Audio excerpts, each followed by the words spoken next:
कराची में selected lockdown, corona से शदीद मुतासरा इलाके 14 दिनों के लिए सील। लेकिन क्या पाबंदी पर अमल दरामद हो भी रहा है? शहर की क्या है सूरत हाल, इस पर करेंगे तफसीली गुफ्तगू।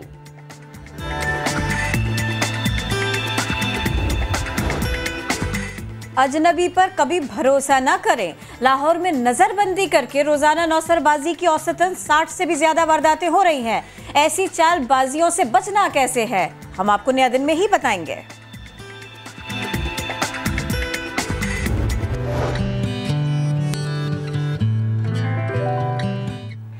अस्सलाम वालेकुम, जुम्मा मुबारक। आप देख रहे हैं नया दिन, मैं हूं आपके साथ मोहम्मद शोएब और मैं हूं किरण आफ्ताब। हम कोरोना से लड़ रहे हैं और कैसे कैसे लड़ रहे हैं, रोज़ाना हम इसकी बात करते हैं। लॉकडाउन से लेके लॉकडाउन की मुख्तलिफ इस्लाहात तक एक बात है जो नोटिस करने में आ रही है बहुत ज़्यादा। लोगों को शायद करना नहीं या समझना नहीं। स्मार्ट लॉकडाउन का तो नाम है जनाब, बहुत कुछ हो रहा है। किरण, कराची वाले बहुत स्मार्ट हैं। कैसे कैसे? कराची वाले बहुत स्मार्ट हैं जनाब। कल जब ये फैसला हो गया, यानी फैसला तो ज़रा पहले हुआ और ज़रा 7 बजे के बाद लॉकडाउन होना था, तो कराची वाले स्मार्टली अपने घरों को पहुंच गए कि शायद लॉकडाउन हो जाएगा, हम बाहर निकल नहीं पाएंगे।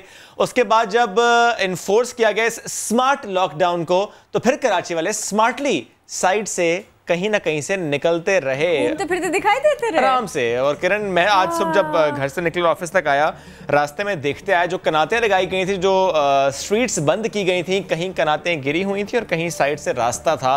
तो ये है जनाब स्मार्ट लॉकडाउन। कैसे इस पर अमल दरामद कराया जा रहा है, कैसे इस सबके ऊपर अमल दरामद कराया जा रहा है। अब इसको स्मार्ट शहरी इसी तरह से बनाएंगे अगर इंतज़ामिया दिखाई न दे, अगर इसको इम्प्लीमेंट कराने वाले इसके ऊपर दिखाई न दें, तो फिर क्या होगा? फिर उसके बाद में तनकीद होगी, फिर उसके बाद में लोग परेशान होंगे, फिर उसके बाद में लोग कहेंगे कि फलां को आपने काम करने की इजाज़त दी और हमको नहीं दी, तो ये कैसे किया? वो बिल्कुल ठीक बात करेंगे। फिर अगर वो मुतासिर हो रहे हैं तो वो सही बात कर रहे हैं। और किरण, जो नोटिफिकेशन है उस पर क्लियरली एक टर्म लिखी है, कंप्लीट लॉकडाउन। यानी मुराद अली शाह साहब जब बात करते हैं कि देयर इज आइदर लॉकडाउन और नो लॉकडाउन, और नोटिफिकेशन में भी कंप्लीट लॉकडाउन है यूनियन काउंसिल्स की सतह पर, तो वो फिर अमली तौर पर नजर नहीं आ रहा। इससे हम क्या मतलब लें? दिखाना है सिर्फ आपने कि आप स्मार्ट लॉकडाउन की तरफ चले गए हैं और करना नहीं है। एनीवेज, क्या है सूरत हाल इस वक्त? कराची के अशरफ खान ने हमें ज्वाइन किया, उनसे बात करते हैं। अशरफ, तकरीबन 20% इलाका कराची का जैसे सील किया गया था, लेकिन अमली तौर पर ऐसा नजर नहीं आ रहा। आपके ऑब्जर्वेशन क्या है? जी शुएब, बिल्कुल दुरुस्त कह रहे हैं। अगर देखा जाए तो हॉट स्पॉट बनाए गए थे डिप्टी कमिश्नर की जानिब से, उन्होंने कमिश्नर कराची को दिया था, जिसमें 41 यूसीज हैं 6 जिला में, जहां सबसे ज्यादा कोरोना के मरीज पाए गए हैं। जो डाटा के मुताबिक तो फैसला किया गया कि इन तमाम 41 यूसीज को बंद किया जाएगा। इसमें बड़े जो इलाके हैं उसको बंद करने का फैसला हुआ। कमिश्नर कराची ने समाज से गुफ्तगू करते हुए कल बताया था कि इन इलाकों को मुकम्मल लॉकडाउन किया जाएगा। यहाँ कोई दफातर नहीं जा सकेगा, यहाँ से जो सरकारी मुलाजिम वो भी नहीं जा सकेंगे। और साथ में ये भी कहा था कि जो इलाके होंगे उनको कंप्लीट जो है बंद किया जाएगा पुलिस की मदद से और सिक्योरिटी इदारों की मदद से। लेकिन जो हमने देखा गया कि ज्यादातर इलाके जो हॉट स्पॉट वाले थे वो मुकम्मल तौर पर बंद नहीं हुए थे। अगर हम बात करें गुलशन की, अगर हम बात करें गुलशन 13D की, इसके अलावा सदर की, तो ये तमाम इलाके वो हैं, कहीं कहीं कुछ नजर आए, लेकिन अमली तौर पर मुकम्मल तौर पर जो अमल दरामद नहीं हो रहा है। एक नोटिफिकेशन जारी हुआ। जी, नोटिफिकेशन जारी हुआ, प्लीज जरा इसका जवाब भी दे दीजिएगा जल्दी से। 20 से 25% कहा जा रहा था कि हम लॉकडाउन से गुजरना पड़ेगा शहर के 20 से 25% हिस्से को, तो वो 20 से 25% हिस्सा भी वहां पर भी SOPs को फॉलो नहीं कराया जा सका। ये बिल्कुल इसी तरह का तनासुब है, ऐसे ही हिसाब किताब है? जी बिल्कुल सही कह रही है। अगर सदर की बात करें जो मेन इफेक्टेड है, तो जैसे कि इलेक्ट्रॉनिक मार्केट है, वहाँ पे आप देख रही थी बाजारों की देख रही थी सूरत हाल, तो इलेक्ट्रॉनिक मार्केट भी बंद कर दी गई है। कल जो 7 बजे जो बंद हुई है, अब ये 2 जुलाई तक बंद रहेगी। इसके अलावा जो जामा क्लॉथ है और एमएस जिन्ना रोड पे जितने बाजार आ रहे हैं वो बंद कर दिए गए, और यहाँ मोतनदास तक मुकम्मल तौर पर लॉकडाउन का कहा गया है। यानी अशरफ, ये लॉकडाउन का इतलाक सारा बाजारों पर हो रहा है, उन इलाकों में नहीं है। जो SOPs और एडवाइजरी जारी हुई थी, घर से एक शख्स निकले, ID कार्ड दिखाकर जाए, सिर्फ ग्रोसरी करने जाए, जॉब पर ना जाए, वहां पर इसका इतलाक नहीं हो रहा। ये बिल्कुल शुएब बिल्कुल सही कह रहे हैं, क्योंकि यहाँ पे अगर आपको स्मार्ट लॉकडाउन करना है तो आपको शहर के जो मेन एंट्री और एग्जिट जो इलाकों में होती है उसको मुकम्मल तौर पे बंद करके एक एंट्री एक एग्जिट रखना होगा, ताकि पता चले, शनाख्ती कार्ड चेक कर सकें, जो कि कमिश्नर कराची ने भी कहा था। लेकिन पुलिस हुक्काम से जब बात हुई थी, उनका ये कहना है कि हमें ऐसी हिदायत नहीं, डिप्टी कमिश्नर का ये काम है। अब ये वही पुरानी कहानी शुएब के एक दूसरे के ऊपर रखा जा रहा है, ब्लेम गेम। और वो जो बात कही गई थी कि अपने अपने जॉब्स जो है ना वहां से आप लोग छुट्टी ले लें, अपने अपने इदारों से छुट्टी ले लें और फिर घर पर बैठ जाएं, जब ये सब इनसे नहीं हो रहा तो शहरी खुद से कैसे करेगा? जी बिल्कुल किरण सही कह रही हैं कि अब 14 दिन की छुट्टी का जो मामला सरकारी मुलाजमीन का भी है, जो निजी इदारों में काम करते हैं उनको तो पहुंचना ही है। लेकिन यहाँ पे वही मेन रोड अभी भी चल रही हैं, जिससे लोग जो हैं गलियों के और इधर से निकल के वो निकले। तो चलिए यही सवाल अशरफ, यही सवाल हम कमिश्नर कराची से कर लेते हैं। आपने तो हमें अपडेट किया कराची की सूरत हाल से मुताल्लिक, हमें इफ्तिखार शिलवानी साहब ने ज्वाइन किया, कमिश्नर कराची। बेहद शुक्रिया सर आपके वक्त का। सर जो सिचुएशन है इस वक्त शहर भर की, ज़ाहिर है आपकी नज़र में भी है, हॉट स्पॉट्स की निशानदही की गई, लॉकडाउन का फैसला किया गया, टर्म यूज़ की गई कंप्लीट लॉकडाउन इन यूसीज़। सर लेकिन थोड़ा सा प्लीज़ एक्सप्लेन कीजिएगा उन शहरियों के लिए जो इन इलाकों में रहते हैं और वो इस पर अमल दरामद नहीं कर रहे, खिलाफ वर्जी करते हैं, सर कोई सज़ा भी मिलेगी उन्हें?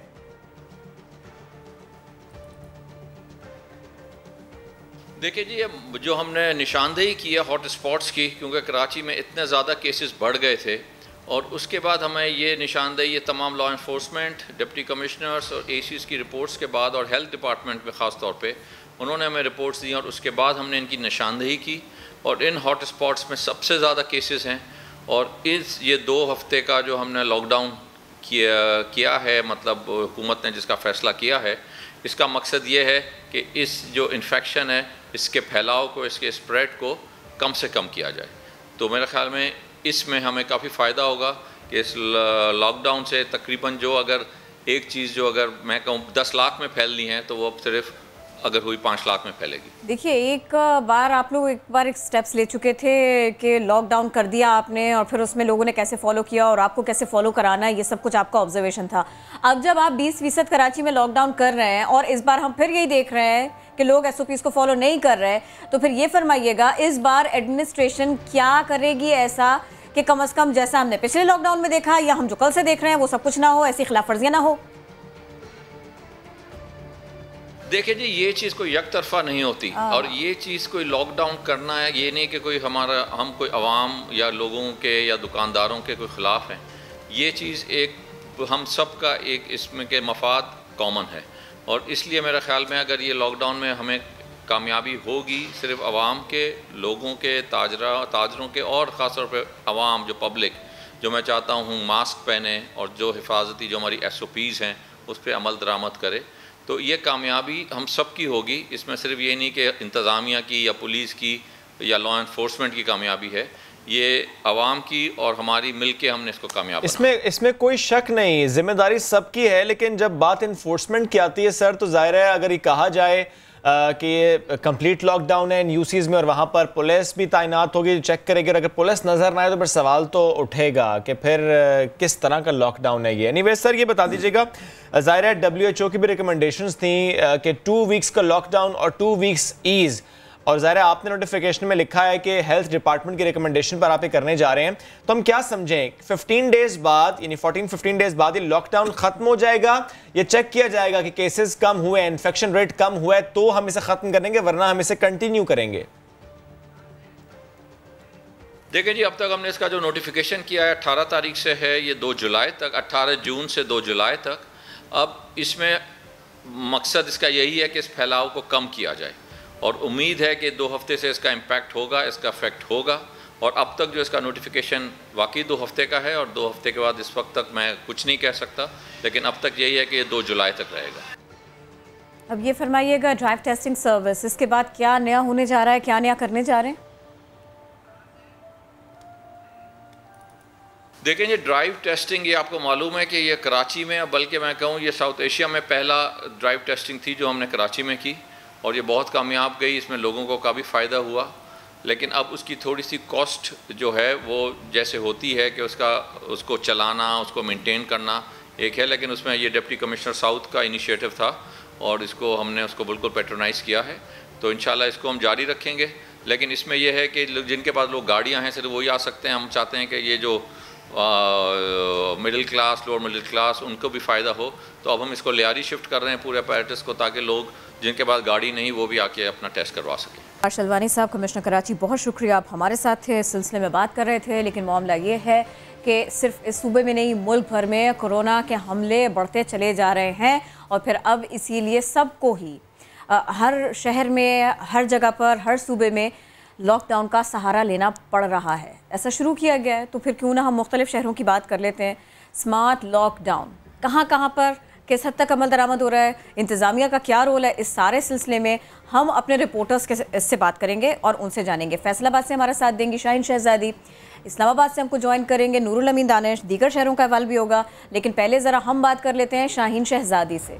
शाहीन, थोड़ा सा अपडेट कीजिएगा हमें इस बारे में, क्या सिचुएशन है? लोग SOPs को फॉलो कर रहे हैं, इंतज़ामिया कहीं गायब तो नहीं है? वो भी देखा जा सकता है कि वो लोग अपना काम पूरी तरह से कर रहे हैं, ठीक तरह से कर रहे हैं?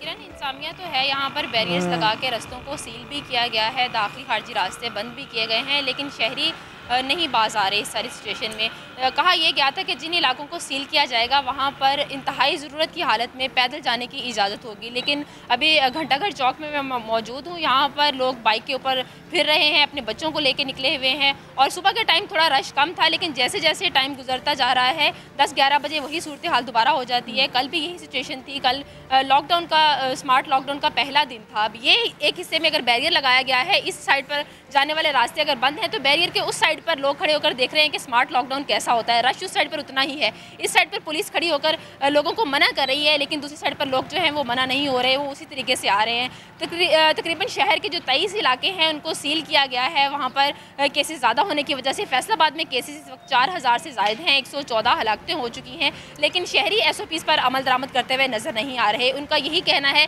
कि हमारे कारोबारी इलाके जो है उनको सील कर दिया गया है, हमें कारोबार में पहले ही नुकसान हुआ है। लेकिन चूँकि ये फैसलाबाद के मेन इलाके हैं, आठ बाज़ार जो घंटाघर के यहाँ से मलिका आबादी भी है, उनको भी सील किया गया है। यहाँ पर केसेस 10 से ज़्यादा रिपोर्ट जिन जिन इलाकों में हुए हैं, 10 से लेकर 100 तक उन इलाकों को सील किया गया है। और यहाँ पर दफ़ा 144 का भी नफाज किया गया है, लेकिन शहरी इन तमाम असूलों को मानते हुए नजर नहीं आ रहे। इंतजामिया पुलिस का जब यहाँ पर एक राउंड होता है तब उस वक्त ये बाजार बिल्कुल खाली नजर आते हैं, लेकिन उसके बाद सिचुएशन फिर वैसे की वैसी हो जाती है। साथ साथ ये भी कहा गया है कि सिर्फ खाने पीने की अशिया जो हैं उनकी दुकानें खुली रहेंगी सुबह 9 बजे से लेकर शाम 7 बजे तक। वहाँ तब शहरी जो है वो ख़रीदारी कर सकते हैं। लेकिन शहर के कुछ इलाके ऐसे हैं जहाँ पर बाजार खुले हैं, लोग वहाँ से जाके भी ख़रीदारी कर सकते हैं। लेकिन यहाँ की आवाम को ये देखना है कि लॉकडाउन कैसा होता है, किस तरीके से यहाँ पर अमल दरामद करवाया जा रहा है, ये देखने के लिए बाहर निकल आते हैं। ये पूरे पाकिस्तान का रवैया है। शाहीन, आप साथ रहिएगा, इस्लामाबाद की सिचुएशन भी जान लेते हैं। नूर, ज़रा बताइएगा कि गुज़िस्ता रोज़ डिप्टी कमिश्नर ने ये कहा कि लॉकडाउन से पहले जिन इलाकों से, स्पेशली उन्होंने G9 का तस्करा किया कि वहाँ से केसेस अगर 100 रिपोर्ट हो रहे थे तो अब वो लॉकडाउन के बाद 8-9 केसेस पर डे पर चले गए हैं। ये बड़ा खुशाइंद है, बहुत जल्दी नताइज सामने आ गए हैं। थोड़ा सा एक्सप्लेन कीजिएगा कि ये सच भी है, ये वाकई इतना रिड्यूस हुआ infection rate in Islamabad after this lockdown?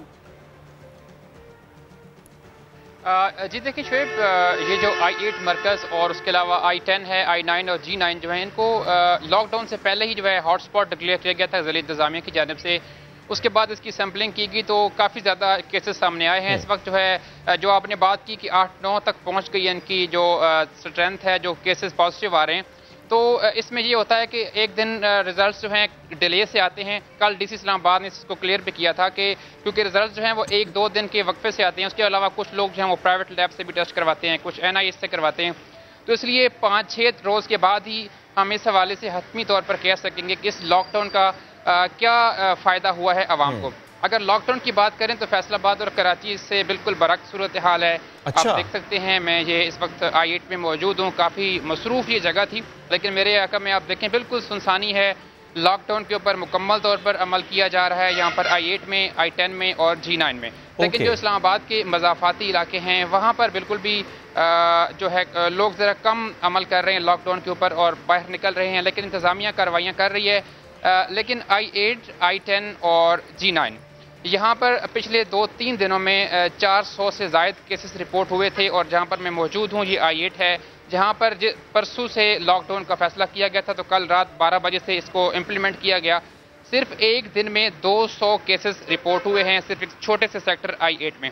तो अब देखते हैं कि अगले 4-5 रोज में जो सैंपलिंग मजीद की गई थी, तो देखते हैं उसके नताइज क्या आते हैं। नूर, बेहद शुक्रिया। और जिस तरह आपने बताया कि और फैसलाबाद के बरक्स इस्लामाबाद में शहरी अमल दरामद भी कर रहे हैं और अमल दरामद करवाया भी जा रहा है। ये सिचुएशन थी इस्लामाबाद की। तो मुल्तान चलते हैं, जाना पड़ेगा। ओके, जाना पड़ेगा।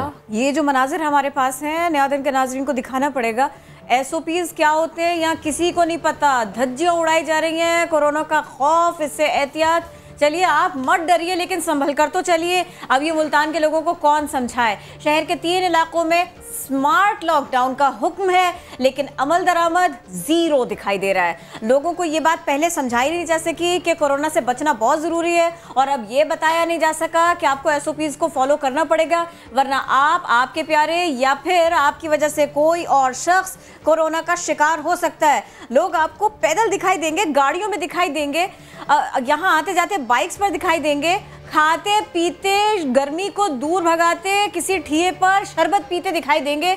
बड़ी मेहनत के साथ में लोग बाहर निकले, धूप का, कोरोना का, किसी चीज़ का कोई खौफ नहीं। प्रॉब्लम्स यहाँ पर इसीलिए तो बढ़ती चली जा रही हैं। हम इसी के ऊपर अपडेट लेंगे। समा के नुमाइंदे आसिफ बलोच हमारे साथ है। आसिफ, मनाजिर बहुत कुछ बता रहे हैं, प्लीज़ अपडेट कीजिए। जी बिल्कुल, मुल्तान में कोरोना वायरस के फैलाव को रोकने के लिए मुल्तान की जो ज़िले इंतज़ामिया है वो हरकत में आई है, और मुल्तान के ऐसे 3 इलाके जहां पर कोरोना वायरस का जो है शुबा ज़ाहिर किया जा रहा था कि यहाँ पर जो है केसेस ज़्यादा निकले हैं, तो उनको सील करने का कहा गया था। और जो हुकूमत पंजाब है उनको जो समरी है वो भी इरसाल कर दी गई थी, और बाकायदा नोटिफिकेशन जारी किया गया था कि मुल्तान के इलाके जिनमें न्यू मुल्तान है, शाहरुख आलम टाउन है, इनके जो ब्लॉक हैं मुख्तलिफ, उनको सील किया जाएगा। इसका MD का जो चौक है उसके मुल्क जो दुकानें हैं और जो मार्केट्स हैं उसको भी बंद करने के लिए नोटिफिकेशन जारी किया गया था। लेकिन अभी तक अगर बात की जाए तो ऐसी कोई चीज़ दिखाई दे नहीं रही। जो शहरी हैं वो अभी भी घरों से बाहर निकल रहे हैं। इन इलाकों में जो दुकानें हैं वो भी खुली हुई हैं, जो यहाँ पर लोग हैं वो शॉपिंग भी करते हुए दिखाई दे रहे हैं। जबकि जो इंतज़ामिया उनके जानिब से यही दावे किए गए थे कि इन इलाकों को मुकम्मल सील किया जाएगा, नकलो हरकत लोगों की रोकी जाएगी। जो मोबाइल सर्विस है, जो हेल्थ मोबाइल सर्विस है, जिसके अंदर एक नर्स और एक जो लेडी डॉक्टर और एक जो मेल डॉक्टर है वो मुहैया की जाएंगे इन इलाकों में, वो भी कहीं भी दिखाई नहीं दे रहा है। इसके साथ साथ पुलिस की जो खिदमात हैं वो लेने का भी कहा गया था, तो पुलिस मौजूद थे इलाकों में, लेकिन वहाँ पर भी जो शहरी हैं वो किसी किस्म का जो यहाँ पर स्मार्ट लॉकडाउन है उसको खातिर में ना लाते हुए अभी भी बाहर फिर रहे हैं। और इन इलाकों में जिनमें कोरोना के जो केसेस हैं उनकी तादाद बढ़ी थी, जिनको सील करने का कहा गया था, 3 इलाके मुल्तान के, वहाँ पर अभी भी शहरियों की नकलो हरकत है और अभी भी स्मार्ट लॉकडाउन जो है वो कामयाब होता दिखाई नहीं दे रहा। जी Asif, thank you so very much. आप हमें मुल्तान के बारे में बता रहे थे। तो पाकिस्तान के कुछ बड़े शहर हैं कि जहाँ पर इंतज़ामिया मौजूद है शहरियों को बताने के लिए, लेकिन शहरी SOPs फॉलो नहीं कर रहे। और एक बात जो बिल्कुल फैक्ट है वो ये कि ताली एक हाथ से नहीं बचती।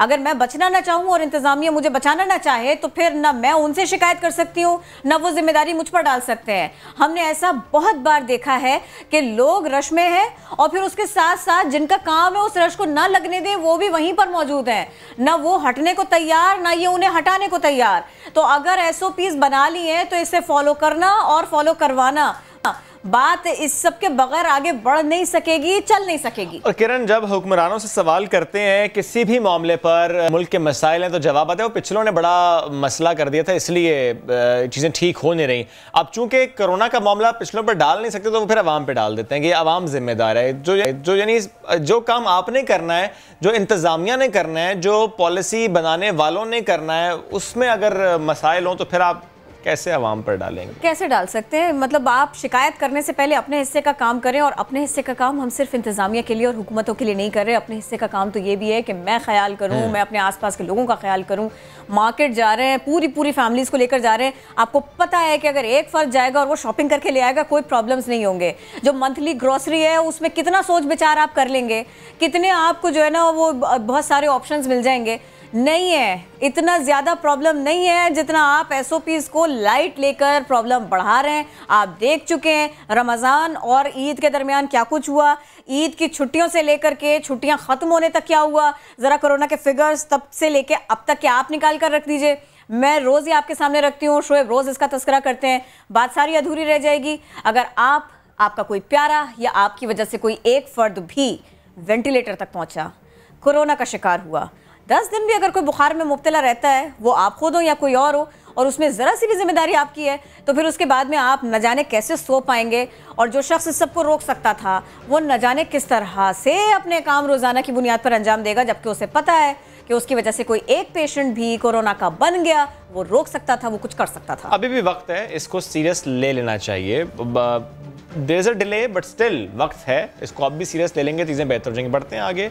एक खबर है हमारे पास, कोरोना वबा के पेश नज़र जो हामला ख़वातीन और नौमौलूद बच्चे हैं उनकी सेहत के लिए महकमा बहबूद आबादी ने एक हेल्पलाइन मुतारिफ कराई है। कराची में पॉपुलेशन काउंसिल और महकमा बहबूद आबादी की जानिब से ख़वातीन की सेहत के लिए इस हेल्पलाइन का क़याम किया गया है। हेल्पलाइन का मकसद कोरोना वायरस की वबा के पेश नज़र हामला ख़वातीन और नौमौलूद बच्चों की सेहत को महफूज रखने के लिए मुफीद मशवरे फराहम करना, यानी कि जब आप हॉस्पिटल्स जा नहीं सकते, आप अवॉइड करें, तो आप उस हेल्पलाइन का सहारा ले सकते हैं। पीर से हफ्ता एग्जैक्टली सुबह 9 से शाम 5 बजे तक आप कॉल कर सकते हैं और जो भी आपके कंसर्न है वो आप शेयर कर सकते हैं, आपको इस हवाले से मशवरे मिल सकते हैं। और मशवरे काहे पर मिलते हैं जी, किन बातों पर मिल सकते हैं आपको? जो उनका इल्म है, जो उनका ऑब्जर्वेशन, एक मालूमात छोटी सी मैं आपके सामने रखती हूँ। कोरोना वायरस सार्स के मुकाबले में घर में ज़्यादा तेज़ी से फैलता है। चीन के शहर ग्वांगझू में रिसर्चर्स ने कोरोना के 350 मरीजों और उनके 2000 के करीब जानने वालों का डेटा हासिल किया, रिसर्च की गई और इसके बाद ही ये अंदाज़ा लगाने की कोशिश की गई कि वायरस एक मुतासरा शख्स से दूसरे को किस कदर मुतासर कर सकता है। और फिर उसके बाद में ये नतीजा निकला कि औसतन ऐसे लोग जो कोरोना मरीजों के साथ नहीं रहते थे लेकिन उनका आपस में मेल जोल ज़रूर था, इनके मुतासर होने की शरह 2.4% रही, जबकि घर के अंदर मुतासर होने वालों की शरह 17.1 पर चली गई। इस मॉडल के मुताबिक घर में 60 से ज़्यादा उम्र के लोगों में ज़्यादा इन्फेक्शन पाया गया और 20 बरस से कम उम्र में सबसे कम इन्फेक्शन पाया गया। ये डेटा के थ्रू ही सारी की सारी ऑब्जर्वेशन मिली है। एक शॉर्ट ब्रेक लेते हैं, वापस आते हैं, स्टे विद अस।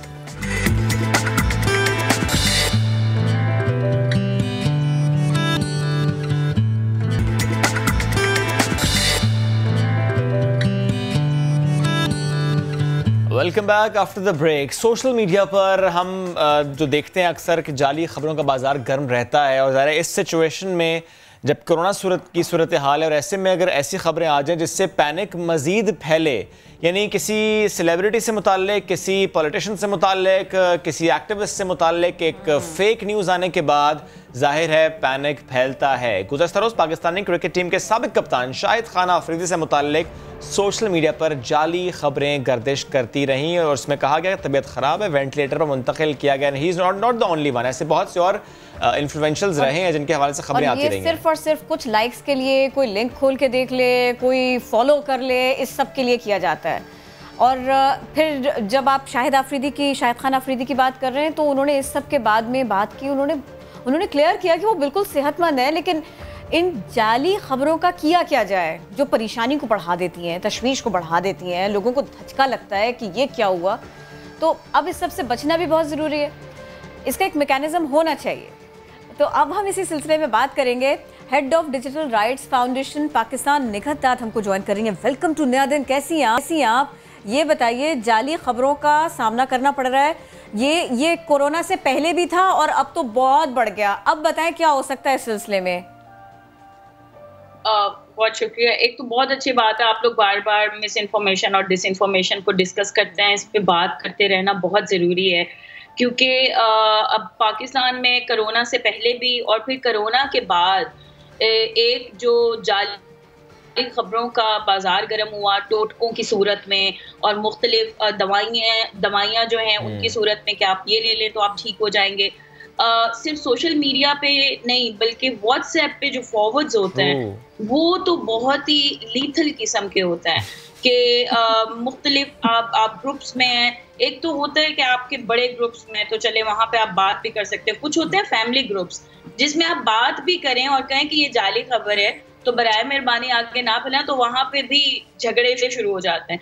तो एक तो ये कि ये हर किसी पे ये फर्ज एक आयद है जो भी इंटरनेट का इस्तेमाल कर रहा है कि इंटरनेट के इस्तेमाल के लिए आपके ऊपर कुछ गाइडलाइंस भी लागू होती हैं। ऐसी नहीं कि आप बस मादर पिदर आज़ाद हो के जो आपकी मर्जी आप उस पर करना शुरू हो जाए।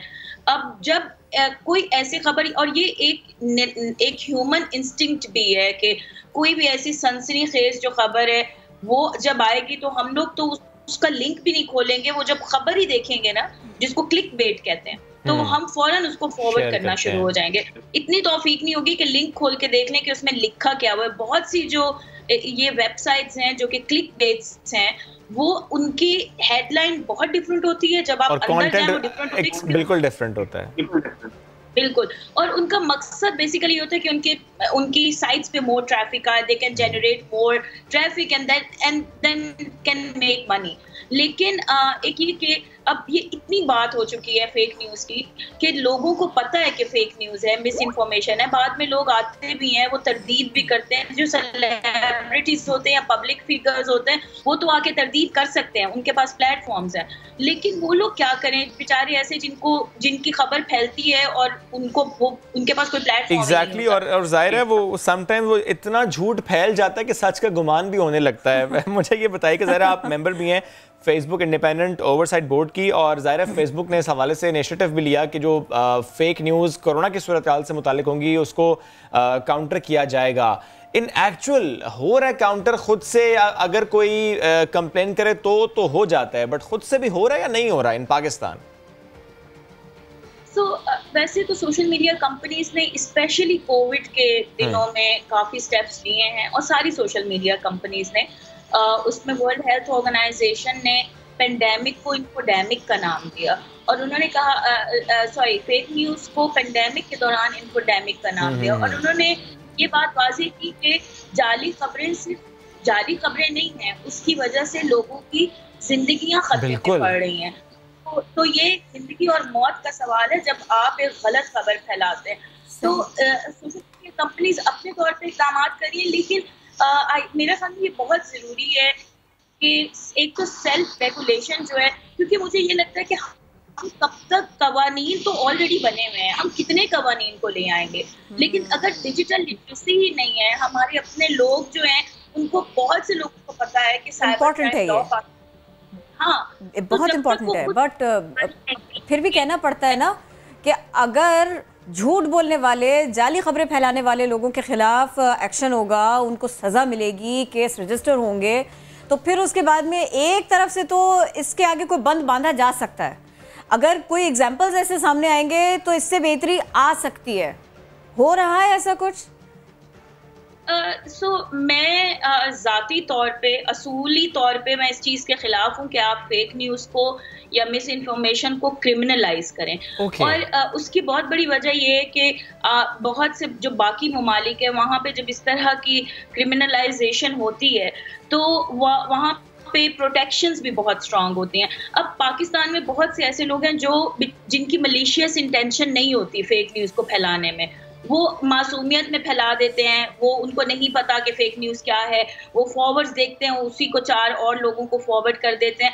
तो मुझे ये डर है कि लेकिन कानून मौजूद है, बाय द वे कानून ऐसा मौजूद है करके किसी को लगे कि मेरी ऑनलाइन मेरी रेपुटेशन को कोई हार्म कर रहा है, तो आधी बात है, लेकिन काम तो पूरा नहीं होगा इस तरह से, अगर बात इतनी रहेगी। मैं इस वजह से असूली तौर पे इसके खिलाफ हूँ, क्योंकि देखिए एक फेक न्यूज़ जिससे अगर किसी की जान खतरे में जाती है, ठीक है, या तो उस पे डेफिनेटली कानून मौजूद है, उसका इस्तेमाल करें। लेकिन जब आपके यहाँ लाखों अफराद ऐसी खबरें फैला रहे हैं और जिनको खुद भी नहीं पता कि वो समझ गई मैं, गेहूं के साथ गुन्ना पे से आप ये वाली बात कहना चाह रहे हैं। ये पॉइंट तो वैलिड है क्योंकि बहुत से लोगों को मालूम भी नहीं होता कि वो जो शेयर कर रहे हैं वो सही है या गलत है। लेकिन मुझे ये बताएं, फॉर एग्जांपल एक ऐसी खबर है जिससे किसी की सेहत को भी नुकसान पहुंच रहा है, वो साइकोलॉजिकल एक उसका हिट भी होता है, रेपुटेशन भी आपकी हिट हो रही होती है, और भी सोशल प्रेशर्स होते हैं जो कि एसोसिएटेड होते हैं इससे। ऐसी सूरत हाल में वो शख्स अगर कंप्लेन करना चाहता है और वो चाहता है कि सज़ा हो, ये मुश्किल है या ये आसान है आजकल के दौर में लोकेट करना कि ये खबर स्टार्ट कहाँ से हुई? Who is actually responsible for this? मेरे ख्याल में इतना आसान नहीं है, क्योंकि खासतौर पे जब सोशल मीडिया से खबरें शुरू होती हैं तो वो फिर भी कहीं ना कहीं जाके लोकेट किया जा सकता है कि अच्छा ये फेसबुक पेज से शुरू हुआ या ये पर्टिकुलर ब्लॉग। नहीं, मैं फेसबुक से मुतालिक ही पूछना चाह रहा हूं, व्हाट्सएप से मुतालिक तो चेक करना बहुत मुश्किल है, बट फेसबुक से मुतालिक चेक करना तो आसान है। हाँ, बिल्कुल है, और वो किया जा सकता है, और बहुत पेजेस हैं जो कि ये हरकतें करते रहते हैं और मुसलसल करते रहते हैं और जानबूझ के करते रहते हैं। तो ये बहुत जरूरी है कि उनके खिलाफ तो एक्शन होना चाहिए, क्योंकि वो तो बकायदा उनका तो एक मॉनिटरी मकसद है ना इसके लिए। तो ये, और फिर जब लोग कंप्लेंट्स भी कराते हैं तो मेरा ये ख्याल है कि हमारा जो लॉ इन्फोर्समेंट है उसमें उसके लिए उसको बहुत स्ट्रांग होने की इस वक्त जरूरत है, क्योंकि ये पता चलिए कि एक फेसबुक पेज ने ये खबर फैलाई और उसकी वजह से किसी को इतना नुकसान हुआ और फिर उसके मतलब उस पे कोई कार्रवाई हुई, तो फिर बाकी लोगों को भी थोड़ा होगा कि अच्छा ये हम लोगों ने बहुत केयरफुली चलना है। अच्छा देखिए, अब हम इतने दिनों से ये वाली बात सुन रहे हैं कि जो वेब चैनल्स हैं इनके कंटेंट के ऊपर भी थोड़ा सा ध्यान दिया जाएगा कि ये क्या नशर कर रहे हैं, क्या हो रहा है, और साथ के साथ ये भी है कि भाई पैमरा शायद कुछ पेनल्टीज़ डाले या इन लोगों से इनसे कुछ पैसे भी ले। ये सब कुछ एक तरफ तो ये कि आसान है करना, ये बिल्कुल ऐसे ही होना चाहिए, या आपको लगता है कि कहीं ना कहीं इसका कुछ नुकसान भी होगा, कुछ वायलेशन हो जाएगी, कहीं ना कहीं कुछ ज़्यादती भी हो जाएगी? मेरा तो बिल्कुल ख्याल नहीं है।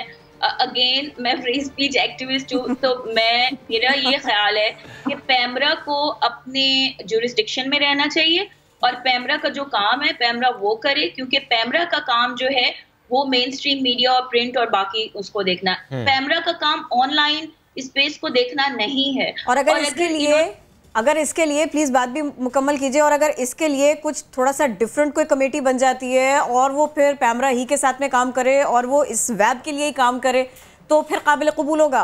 फिर आपको लगता है कि चलो ये थोड़ी सी बनती हुई बात है? रेगुलेट हो ही ना।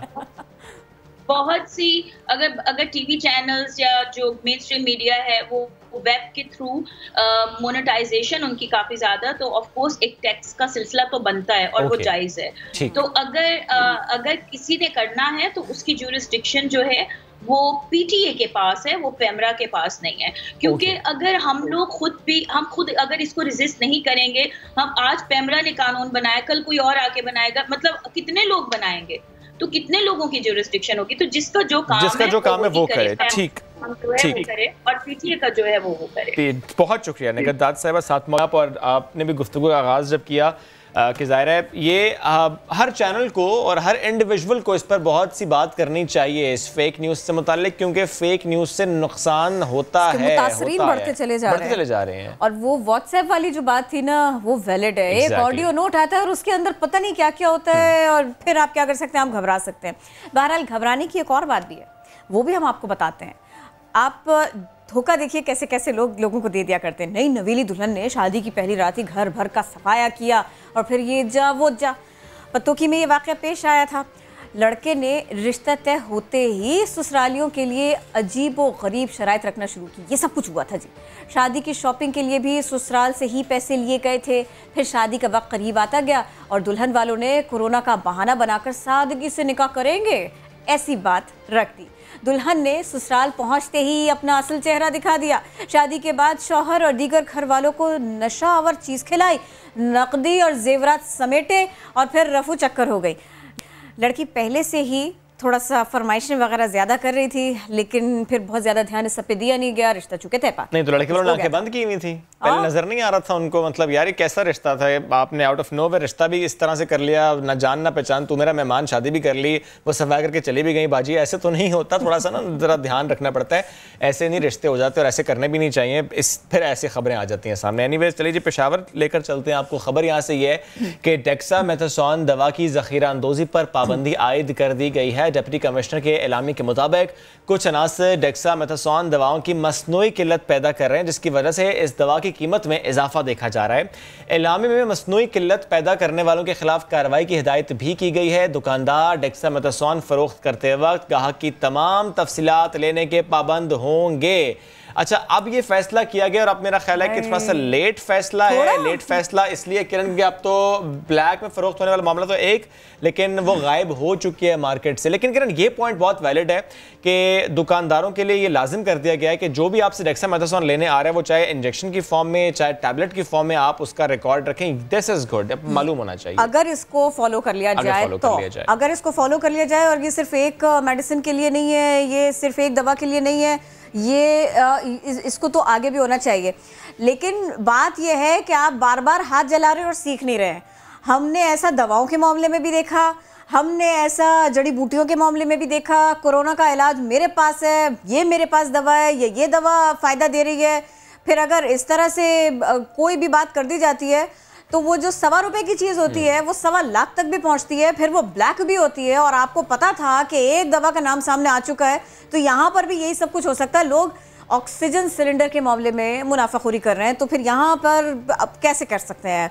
और फिर अगर आप अब ये बात कर रहे हैं तो आप बहुत लेट कर रहे हैं। और किरण, ये तो एक डेक्सामेथासोन से मुतालिक बात है, एक्टेमरा से मुतालिक भी ज़रा हमने बहुत गुफ्तगू की। और मुझे एक बात समझ नहीं आ रही, प्लीज़ कोई मुझे ये बात समझा दे कि फेसबुक पर, व्हाट्सएप पर, ट्विटर पर और प्लेटफॉर्म्स पर लोग पोस्ट करते हैं कि हमें एक्टेमरा चाहिए, हमारा फलाना बीमार है। आप कैसे मांग सकते हैं? आप उसके बारे में बात कैसे कर सकते हैं? वो एक डेजिग्नेटेड हॉस्पिटल में यूज होगी और वो हॉस्पिटल ने खुद प्रोवाइड करनी है।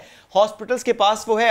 ये एक मामला हो सकता है कि हॉस्पिटल डेजिग्नेटेड है और डॉक्टर ने भी तजवीज़ किया और फिर ना मिल रही हो, तो फिर भी Facebook is not the platform to ask. फिर वहां पर तो चीजें ब्लैक में लोग बेचेंगे। आप खुद एक प्लेटफॉर्म ऐसा क्रिएट कर रहे हैं कि ठीक है जी, आओ मुझे ब्लैक में फरोख्त करो। भाई हॉस्पिटल ने देनी है, वो ट्रायल बेसिस पर है, वो आपने खुद से ना तजवीज़ करनी है, ना खुद से आपने वो लेनी है, ना खुद से आपने वो खरीदनी है। तो फिर आप क्यों पूछ रहे हैं? ये मेरी समझ से बाहर है। एनीवेज, ये तो हमने बात कर ली जो एक्टेमरा इंजेक्शन है डेक्सामेथासोन से मुताल्लिक है। सारी बातें आपने आज वो कर ली जो जहन में रखनी चाहिए ना इंसान को, उसको भूलना नहीं चाहिए। यस।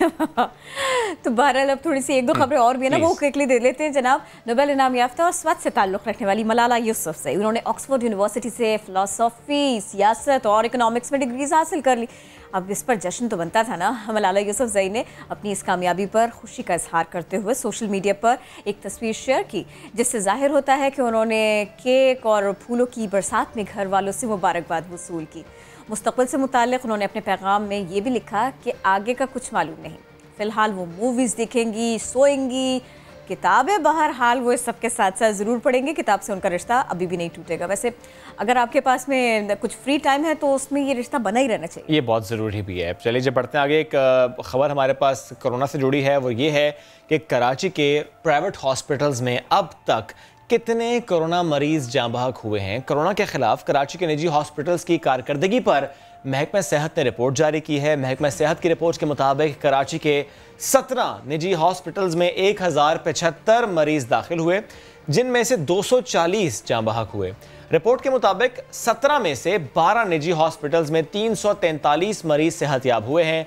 कराची के 13 निजी हॉस्पिटल्स में अभी भी 492 मरीज दाखिल हैं। यानी ये प्राइवेट हॉस्पिटल्स का डाटा शेयर किया गया है कि कितने दाखिल हुए, कितने सेहतयाब हुए और कितनी डेथ्स यहाँ से रिपोर्ट हुई। क्योंकि ज़रा हर प्राइवेट हॉस्पिटल कोरोना पेशेंट नहीं ले रहा। कुछ डेजिग्नेटेड हॉस्पिटल्स हैं जो कि कोरोना को डील कर रहे हैं और उनका डाटा सामने रखा गया है और ज़रा उस सूरत में रखा गया सामने, जबकि प्राइवेट हॉस्पिटल से लेकर इलाज मुआलजे से लेकर बहुत से सवालात सोशल मीडिया पर हैं।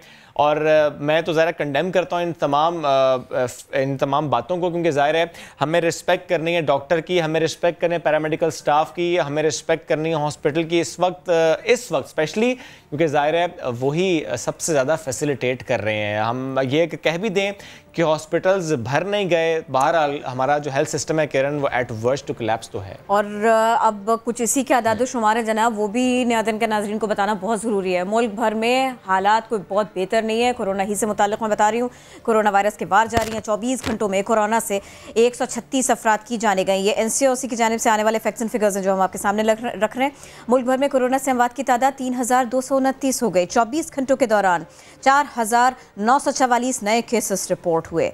कोरोना वायरस से मुतासिर अफराद की तादाद 1,65,062 हो गई।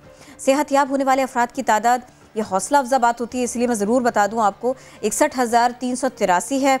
कोरोना वायरस के जो एक्टिव केसेस हैं, ज़रा इसके आदाद शुमार भी जान लीजिए, इसके नंबर्स भी जान लीजिए। इनकी तादाद 1,04,50 है। सिंध भर में केसेस की तादाद 62,269, पंजाब में 61,678 है, केपी में 20,182, बलोचिस्तान में 8,998, इस्लामाबाद में 9,941। ये है आदादो शुमार जो सामने आए इन सूबों से। गिलगित बल्तिस्तान, यहाँ का जिक्र भी मैं कर लूँ, 1,225 यहाँ पर है। आज़ाद कश्मीर में तादाद है जनाब 769। ये आज़ाद कश्मीर के फिगर्स हैं। 24 घंटों की बात हमने आपके सामने रखी है कि क्या आदादो शुमार रहे इस सिलसिले में। 24 घंटों में 28,824 कोरोना के टेस्ट किए गए। ये कोरोना टेस्टिंग के फिगर्स थे जो हमने आपको बताए।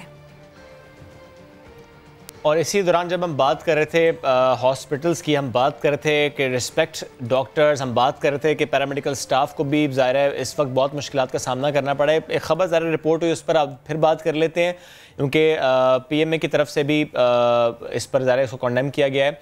कराची के कौमी इदारा बराए अमराज़ क़ल्ब में CTD एहलकार की फायरिंग से डॉक्टर ज़ख्मी हुए, मुलज़िम को गिरफ्तार कर लिया गया है। NICVD हॉस्पिटल, यहाँ पर फायरिंग से ज़ख्मी जो डॉक्टर फ़हद हैं उनसे मुतालिक हम गुफ्तगू कर रहे हैं। पुलिस के मुताबिक ज़ख्मी डॉक्टर को पाँव में 2 गोलियाँ लगी थी। CTD इंचार्ज राजा उमर ख़त्ताब के मुताबिक मुलज़िम CTD सिविल लाइन्स में तैनात है। मुलज़िम का जहनी तवाज़ुन ठीक नहीं मालूम होता, फिर तैनात कैसे था। मुलज़िम की तबीयत गुज़श्ता कई रोज़ से ख़राब थी। मुलज़िम कामरान गुज़श्ता रोज़ भी NICVD गया था, जहाँ उसका डॉक्टर से झगड़ा हुआ था। एनीवेज़ ये तो डिटेल्स सामने आ रही हैं, बट द क्वेश्चन इज़ कि हॉस्पिटल्स में ये हो क्या रहा है? अस्पताल इंतजामिया, एक तो पहला सवाल उनके ऊपर है। दूसरे एक उमूमी रवैया, लोगों का जल्दी से गुस्से में आ जाना, इस कदर गुस्से में आ जाना कि तशद्दुद का सहारा ले लेना। हम इस एक वाक़े की बात नहीं कर रहे हैं, हम मुख्तलिफ वाक़यात में एक एलिमेंट बहुत नुमाया देख रहे हैं, एक पहलू बहुत नुमाया देख रहे हैं, वो ये कि लोगों को गुस्सा आता है, लोग मुश्तिल हो जाते हैं। अब अगर हम इसी केस की पर्टिकुलरली बात कर लें तो जनाब इन मौसूफ को आया था गुस्सा। अब इस बात को छोड़ दीजिए कि उनकी ज़हनी हालत कैसी थी, गुस्से में आने के बाद ज़हनी हालत की गारंटी वैसे भी नहीं दी जा सकती। और अब इस सब का रिएक्शन क्या आ रहा है? डॉक्टर्स ने ये कहा है कि अगर इन मामलात को देखा ना गया, ये वाक़यात बढ़ते रहे, एक आदमी को गुस्सा आया और वो असलहा लेकर दाखिल हो गया, ये एक वाक़या है कि वो असलहा लेकर दाखिल हुआ, पहले वो उस डॉक्टर की तलाश में आया जो एक रोज़ पहले था, फिर उसके बाद में उसको ये डॉक्टर दिखाई दिया, उसने इनके ऊपर फायर कर दिया, इनको उसने ज़ख्मी कर दिया। ये एक वाक़या है और मुख्तलिफ नौइयत के वाक़यात और भी हैं। लोग धक्के मार रहे होते हैं, लोग पिटाई कर रहे होते हैं, लोग बदतमीज़ी कर रहे होते हैं। तो अब इसी के ऊपर डॉक्टर्स कहते हैं कि अगर हम लॉकडाउन पे चले गए तो सोचिए क्या होगा। सिक्योरिटी वो डिमांड कर रहे हैं। जफर मिर्जा साहब ने कुछ रोज़ पहले कहा था सिक्योरिटी फराहम की जानी चाहिए। एनीवेज एक ब्रेक लेते हैं, वापस आते हैं, स्टे विद अस।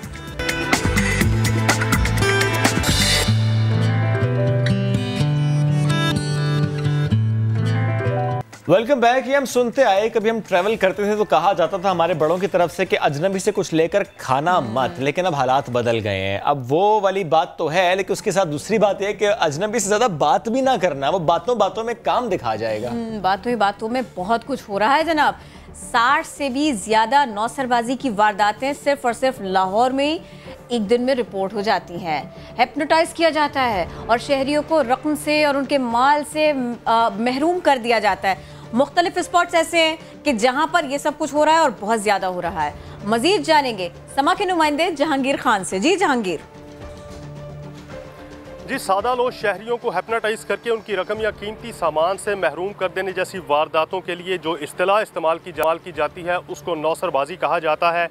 इसमें होता कुछ इस तरह से है कि 3 या 4 लोगों पर मुश्तमिल एक गिरोह, जिसमें उमूमी तौर पर कोई बच्चा, बच्ची या कोई खातून भी शामिल होती है, किसी भी मार्केट, बस स्टैंड, दुकानदार या ATM मशीन के सामने जाकर ये वारदात करते हैं। विक्टिम को टारगेट किया जाता है, उसका ताक़ुब किया जाता है और उसके बाद उसी से ताल्लुक़ इस्तवार करके या बातों ही बातों में उसके बारे में तमाम तर मालूमात इकट्ठी कर ली जाती हैं और फिर उन हासिल की जाने वाली मालूमात को उसी विक्टिम के सामने इस तरह से पेश किया जाता है कि उस विक्टिम के पास इस नौसरबाज गिरोह के बातों पर यकीन करने के अलावा कोई चारा नहीं रहता, क्योंकि नफसियाती तौर पर यह गिरोह उस विक्टिम पर मुकम्मल तौर पर हावी हो चुका होता है और इसी दौरान ये उस विक्टिम की रकम से उसको महरूम कर देते हैं या उसकी कीमती सामान से, मोबाइल फ़ोन से या कुछ भी उसकी जेब में जो हो उससे उसको महरूम कर दिया जाता है। इस हवाले से पुलिस का यह कहना है कि शहरी जब भी वो कहीं सफ़र करने लगें, अपनी दुकान पर बैठे हों, बैंक से रकम निकलवाने गए हों, ATM मशीन का इस्तेमाल कर रहे हो तो अपने होशो हवास को बरकरार रखें। किसी भी अजनबी की बात पर बिल्कुल भी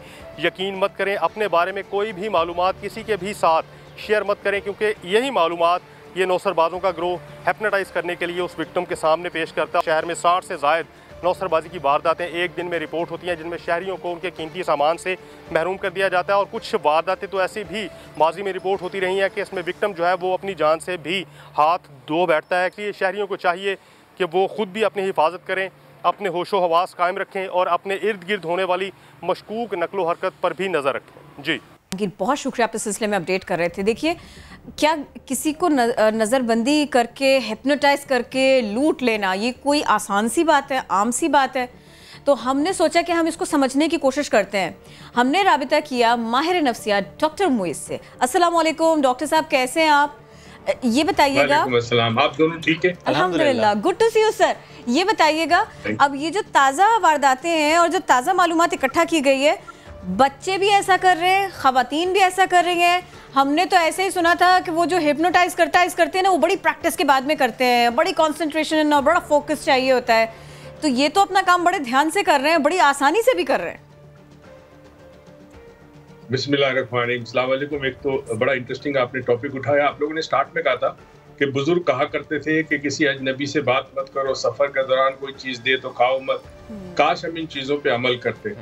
अब ये जो हो रहा है उसमें चंद बातें बड़ी इंटरेस्टिंग है। मैं आज से 25 साल पहले पाकिस्तान में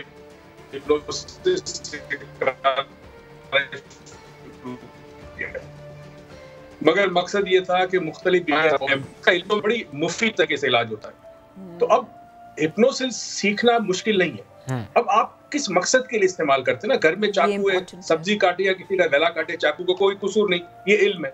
इसमें चंद बातें बड़ी इंटरेस्टिंग है। याद रहिएगा, ऐसे ग्रोह जब पकड़े जाएंगे उसमें या तो एक बच्चा होगा या कोई उम्र रसीदा शख्स होगा जिसके बाल सफेद होंगे, जो चेहरे से बुजुर्ग लगे, या कोई खातून होगी। अच्छा, ये तीन की वजह क्या है? जब कोई ऐसा ग्रोह या ऐसे लोग आपके सामने आते हैं जहाँ बच्चा हो, औरत और एक बूढ़ा शख्स हो, तो वहां आप सिक्योर फील करते हैं, आपको डर या खौफ नहीं होता, क्योंकि बच्चा है तो खौफ नहीं होगा, औरत है तो खौफ नहीं होगी, बड़ी उम्र का बुजुर्ग है तो आपको खौफ नहीं होगा। तो पहला काम जो होता है वो ये होता है कि आपका जो डिफेंस सिस्टम है, जैसे अगर मेरी जेब में पैसा है, कोई शख्स मुझे अप्रोच करता है, तो मेरा डिफेंस सिस्टम जो है, मुदाफाती निजाम जो मेरा है, वो एक्टिव हो जाता है फौरन कि पता नहीं क्यों आए, क्या फ्री हो जाते हैं तीन तरह के लोगों को देखकर। मुझे पता है कि मेरे पास पैसे हैं, अगर मेरे पास पैसे ना हो तो मुझे कहते हैं ना, गार्ड आपकी बाउंड्रीज खड़ी हो जाती है। तो इन तीनों का इस्तेमाल किया जाता है। दूसरी चीज, हिप्नोसिस कोई मुश्किल नहीं है, इसमें कुछ टेक्निक्स इतनी फास्ट है, अगर आपको कभी देखना हो कि ये वाकई कैसे होता है तो आप डैरन ब्राउन को यूट्यूब पे देखें, आपको हैरत होगी। वो मिनटों में करता है और वो इतनी आसानी से होता है कि उसमें सबसे पावरफुल चीज जो होती है, पहली होती है रैपो बिल्डअप करना, एक ताल्लुक बनाना, उसमें 1 मिनट से ज्यादा नहीं लगता। उसके बाद बहुत सारी चीजें होती है, टोन को, लबो लहजा को मैच किया जाता है, सामने वाले शख्स के चेहरे को देखकर फिर उस किस्म की बात की जाती है कि वो उसे अपना लगने लगे। इस तरह जब एक ताल्लुक बन जाता है, उसके बाद जो कहेंगे आप, वो शख्स उसी तरह करेगा। उसको लगेगा कि उसके ज़हन में जो ख्याल है वो असल में उसका है, जबकि ये ख्याल जिसने हिप्नोटाइज किया वो डाल रहा है। तो उसको लगेगा मेरा ख्याल है, नहीं मैं चाहता हूँ ये पैसे उसको दे दूं, उसने मुझे 1000 का नोट दिया, मैंने 5000 का चेंज दे दिया उसको। बाद में रियलाइज होगा, जब शहर से निकलेंगे तो रियलाइज होगा कि मैंने 4000 ज्यादा दे दिए। तो ये लाहौर में भी ज्यादा है। मुझे याद है हमारे जमाने में जब मैं लाहौर में सिखाया करता था, एक ईरानी लड़का था, अब तो बहुत बड़ा डॉक्टर है, उसने एक्सपेरिमेंट के तौर पर लिबर्टी मार्केट में जाकर ईद मुबारक का नोट बच्चों को देते, याद है, ईद के ऊपर उसका नोट 1000 रुपए का ईद मुबारक का नोट जिसपे लिखा होता है ईद मुबारक, वो एक दुकानदार के पास लेके गया, उसको बातों बातों में लगा के उसको हिप्नोटाइज किया, सौदा खरीदा, कोई 300 रुपए का नोट दिया, उस बंदे ने 700 रुपए वापस दिए, सौदा भी लिया।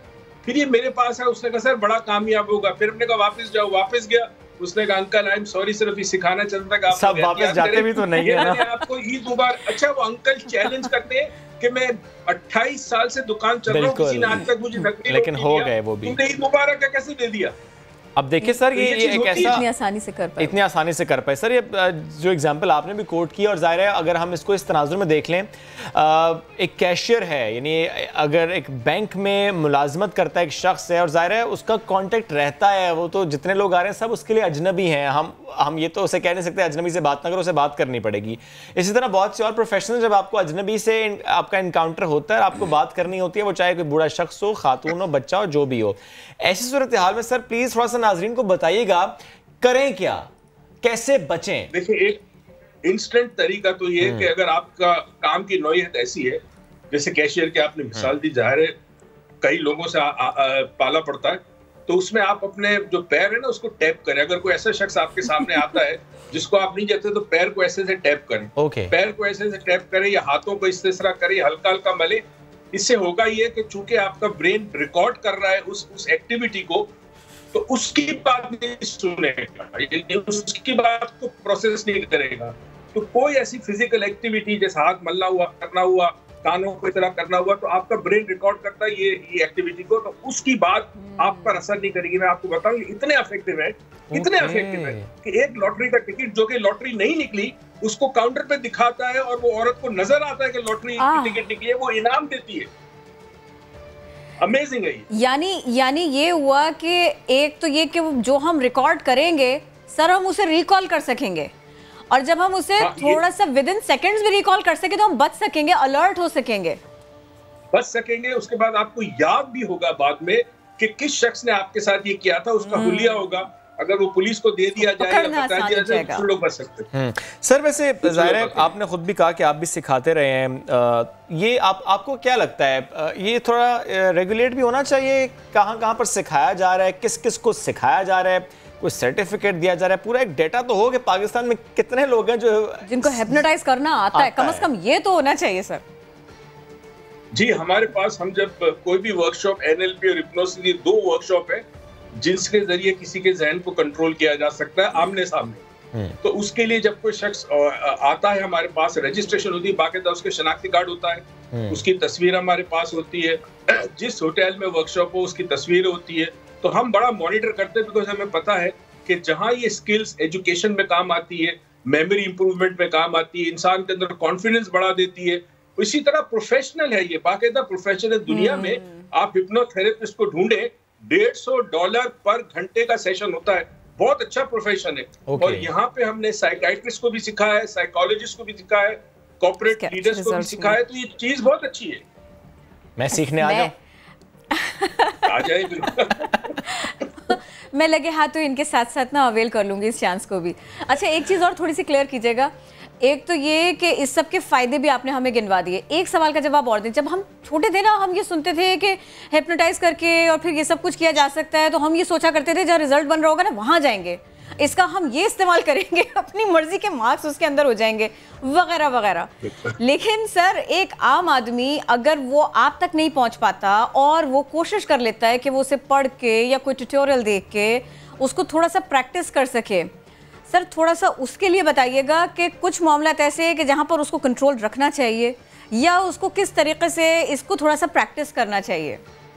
देखिए, हिप्नोसिस की मिसाल मैं उस तरह दूं जैसे कुरान पाक में जो वाक़या का जिक्र है, हज़रत मूसा अलैहिस्सलाम और फिरौन के दरबार में जब जादूगरों ने शो किया कि वो सांप है, वो बेसिकली सहर था, इसलिए अरबी में इसको सहर कहते हैं। ये मैजिक जादू नहीं है, जादू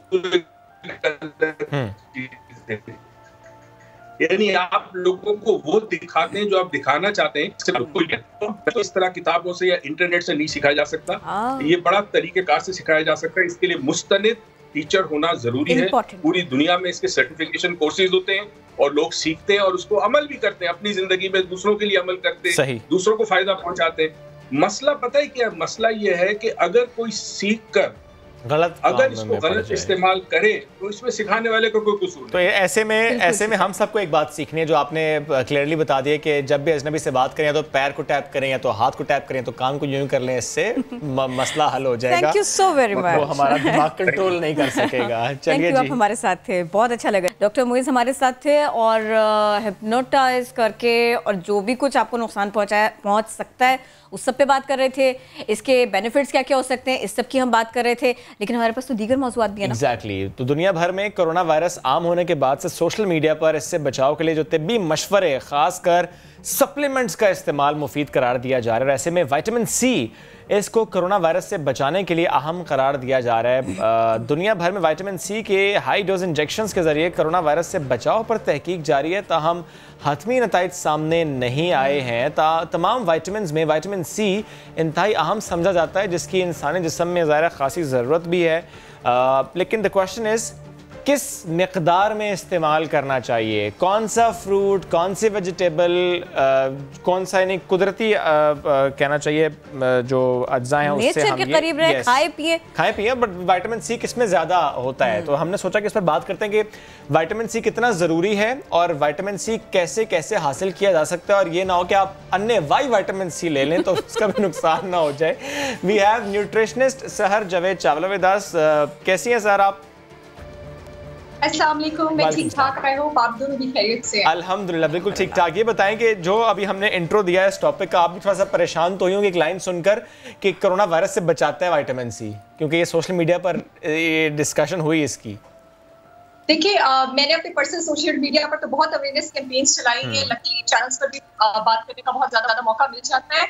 vitamin C, corona virus, vitamin C आपके इम्यून सिस्टम को वैसे ही बूस्ट करता है। तो विटामिन सी आपको इन्फेक्शन से बचाता है, जिस इन्फेक्शन में हर टाइप की इन्फेक्शन आ जाती है, अज़द से अबद तक जितने भी वायरस और बैक्टीरिया मज़ीद इजाद होने वाले हैं वो उन सब में आ जाता है।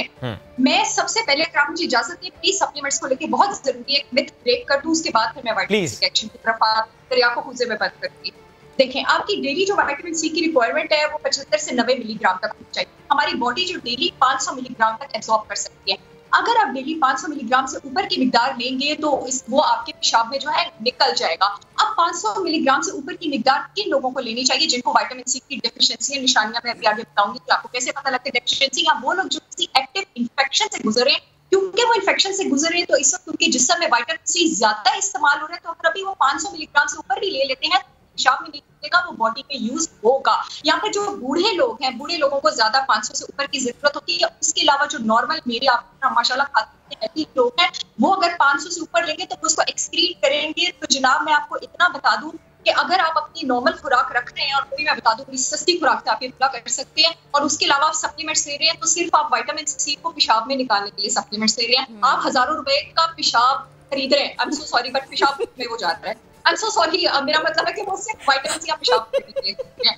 अब आपने क्या करना है? I am so sorry but audience ऐसी, अब लोगों को ऐसे ही समझ आ रही है। मैं समझती हूँ, आप समझाने के लिए जाहिर है आप एग्जांपल्स दे रही है। बिल्कुल। और ये जो आपके पास सप्लीमेंट होता है ना, ये आपके पास लेबोरेटरी में कैसे बनता है? ये एस्कॉर्बिक एसिड होता है और ये कॉर्न स्टार्च होता है। ये कॉर्न स्टार्च आपके पास सप्लीमेंट्स में चाइना से खरीदा जाता है, और ये जो कॉर्न स्टार्च होता है ये आपके पास वेट भी पुट ऑन करता है। अगर आपको जरूरत है, फर्मेंटेड गोभी इतनी सस्ती बाजार में अवेलेबल है, आपकी दिन की 150% की विटामिन सी से ज्यादा की रिक्वायरमेंट एक कप ऑफ फर्मेंटेड गोभी से पूरी हो सकती है।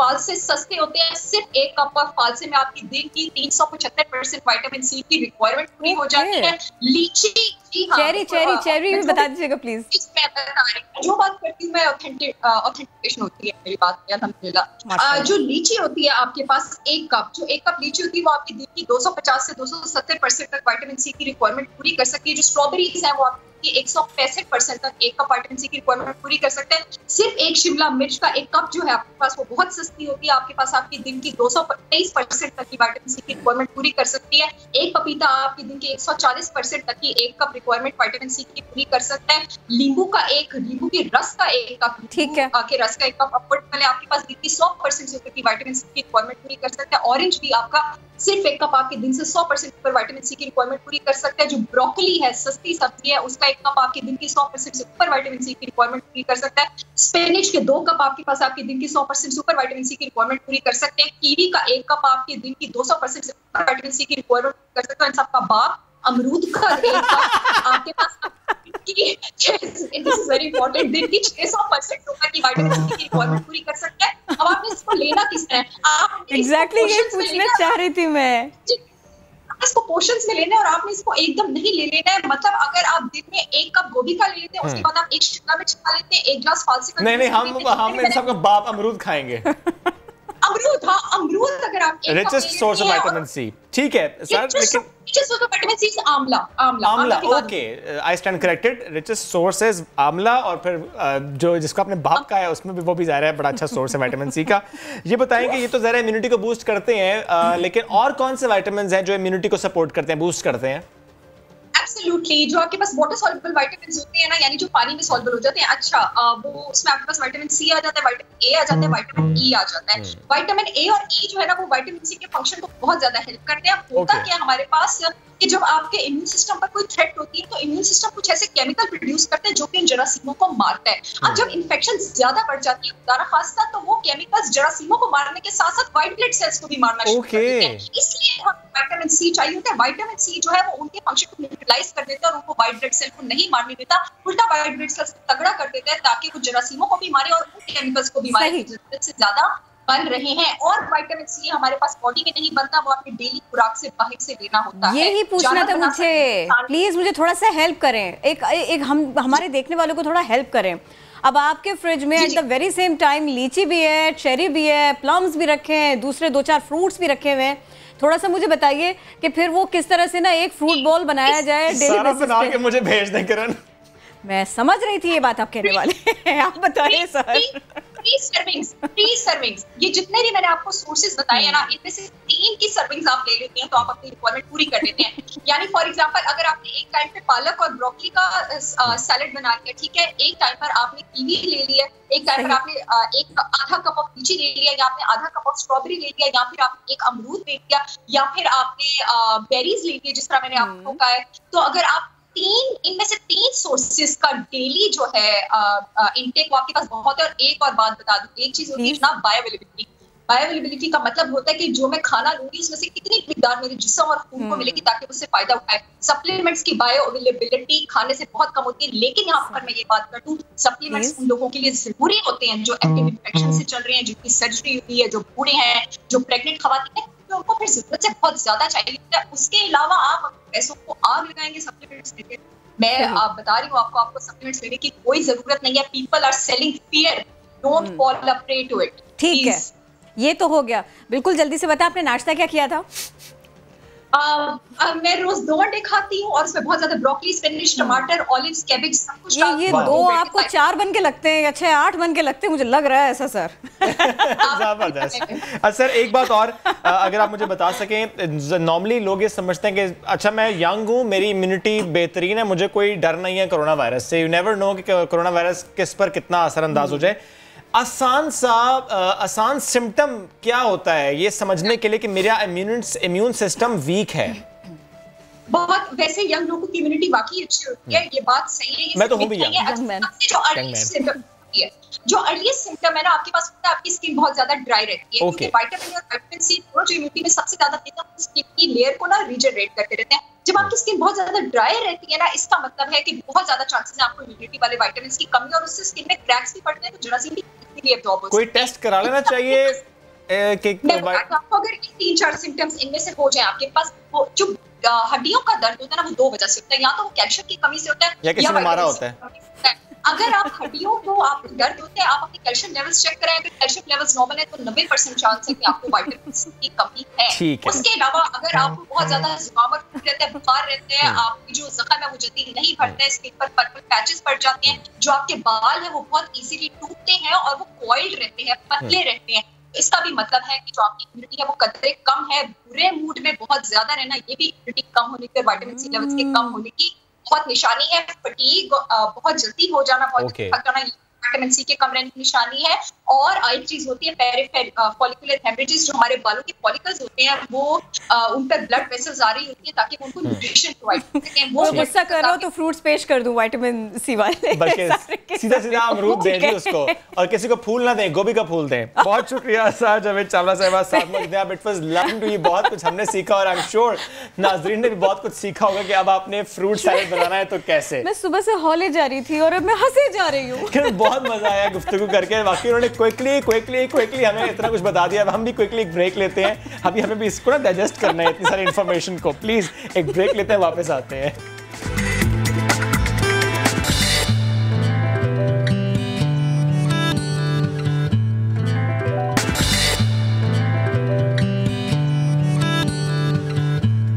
हाजिर है ब्रेक के बाद। एक जल्दी से खबर आपको दे देते हैं रूस से, जहां स्कूल जल्द ही बच्चे और टीचर्स इनकी मॉनिटरिंग के लिए चेहरा शनासी का सहारा लेंगे। ऑरवेल टेक्नोलॉजी खुदकार तरीके से अपने हदफ को तलाश करेगी और इसकी दर्जाबंदी करेगी। इस दर्जाबंदी में लोगों की शनाख्त तो होगी, साथ साथ उनकी सूरत हाल भी बताई जा सकेगी कि इस वक्त वो भला किस पोजीशन में है। एक ऐसा सॉफ्टवेयर है जो कि लोगों के हुजूम को भी शनाख्त करने की सलाहियत रखता है। देखते हैं अब इसका इस्तेमाल क्या क्या होता है।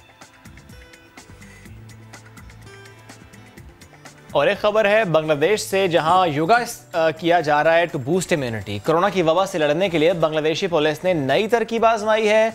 एहलकारों के लिए योगा सेशंस का इनेकाद किया है। बांग्लादेश के दारुल हुकूमत ढाका में 1200 पुलिस एहलकारों ने योगा सेशंस में शिरकत की। बांग्लादेश में अब तक 6000 पुलिस एहलकार कोरोना से मुतासर हो चुके हैं, जिनमें से 19 एहलकार जान की बाजी हार चुके हैं। किसी भी एटीएम में कार्ड डालिए, रकम निकालिए, ये तो आपने देखा ही होगा, किया भी होगा। लेकिन जनाब ईरान में तो एटीएम से पेट्रोल भी निकल आता है। एक वीडियो है, इसमें देखा जा सकता है कि एक साहब अपना जैसे ही कार्ड आगे बढ़ाते हैं, एटीएम में इंसर्ट करते हैं, मशीन के सामने पेट्रोल का फव्वारा फूट पड़ता है और इसको देखकर ये साहब बौखला जाते हैं, परेशान हो जाते हैं, ज़रा सा घबरा से जाते हैं कि अरे अरे अरे अरे ये क्या हुआ, हमने तो कार्ड इंसर्ट किया था कैश के लिए, लेकिन ये दूसरी ही जानिब से युग करके एक फव्वारा फूटा और पेट्रोल आ गया।